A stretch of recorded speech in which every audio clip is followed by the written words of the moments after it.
भानपुर गांव दिन भर आवाजों से गूंजता रहता है, लेकिन शाम के 7 बजे के बाद सब कुछ शांत हो जाता है। हर तरफ सन्नाटा छा जाता था। 7 बजे के बाद लोग गाड़ी चलाते चलाते उतर जाते, क्योंकि गाड़ी की आवाज ना हो। टीवी भी बंद कर दिया करते। इतना ही नहीं, 7 बजे के बाद कोई बच्चा भी रो रहा होता तो उसका मुंह बंद कर दिया करते। शाम के 7 बजे एक आदमी दबे पांव जा रहा होता है कि उसके सामने एक चूहा आ जाता है। चूहा देख आदमी की डर के मारे चीख निकल गई। उस आदमी के वहीं जगह पर चिथड़े उड़ जाते हैं। सबके साथ ऐसा ही होता, जिसने भी थोड़ी सी भी आवाज की तो उसके चिथड़े उड़ जाते, भले ही गलती से आवाज हुई हो। अगले दिन भानपुर में गलती से राइस स्टार घुस जाता है। अनजान राइस स्टार आगे बढ़ रहा था कि तभी शाम हो जाती है। चारों तरफ एक ही आवाज गूंज रही थी। 7 बजने को कुछ ही मिनट है। तभी राइस स्टार देखता है कि बाजू से एक आदमी राइस स्टार के सामने कार खड़ी करके धक्के मारते हुए ले जा रहा था। राइस स्टार हैरान हो गया। वह फिर अपनी बाइक से उतर के उस आदमी के पास जाता है और उसे कहने लगता है, अरे मुझे एक बात बताओ कि तुम गाड़ी चलाते चलाते धक्के मारने क्यों लगे थे, और ये अजीब सी आवाज क्या है? वो आदमी बोला,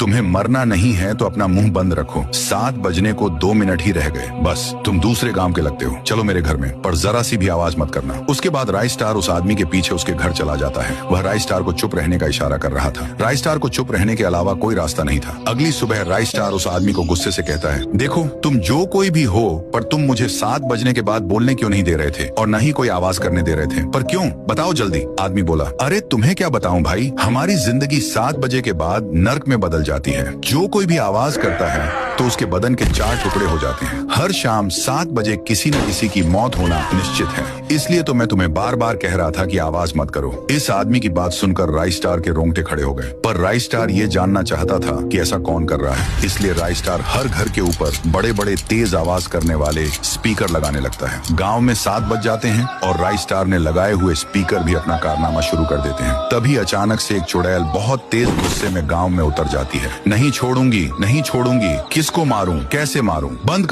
करो आवाज। चुड़ैल के कान से खून निकल रहा था। तभी राइस स्टार चुड़ैल के सामने आता है। अच्छा, तो तू ही है जो 7 बजे के बाद आवाज करने पर मारती है? बता, ऐसा क्यों करती है? चुड़ैल बोली, अरे चला जा यहाँ से, पहले ही मेरा दिमाग खराब हो रहा है। मैं तुझे क्यों बताऊं? राइस स्टार बोला, अगर तू नहीं बताएगी तो जिसमें से ये आवाज आ रही है उस स्पीकर की और आवाज बढ़ा दूंगा। नहीं, ऐसा मत करना, आवाज मत बढ़ाना, मैं सब बताती हूँ। दरअसल मेरा नाम चमेली है। जब मैं इस गांव में जेईई की एग्जाम देने के लिए आई, कल मेरा एग्जाम था, इसलिए मैं पढ़ती बैठी थी। पर मेरे रूम के बाहर कुछ गुंडे नशे की हालत में गाने की आवाज फुल बढ़ाकर नाच रहे थे, इसलिए मैं उनके पास चली गई। ये तुम लोग तुम्हारे बाप का राज है क्या? इतने रात में गाने की आवाज बढ़ाकर पार्टी कर रहे हो? अभी के अभी बंद करो। और गांव वालों को कहा कि ये लड़की चोर है। ऐसा इल्जाम डालकर मेरा सर धड़ से अलग कर दिया।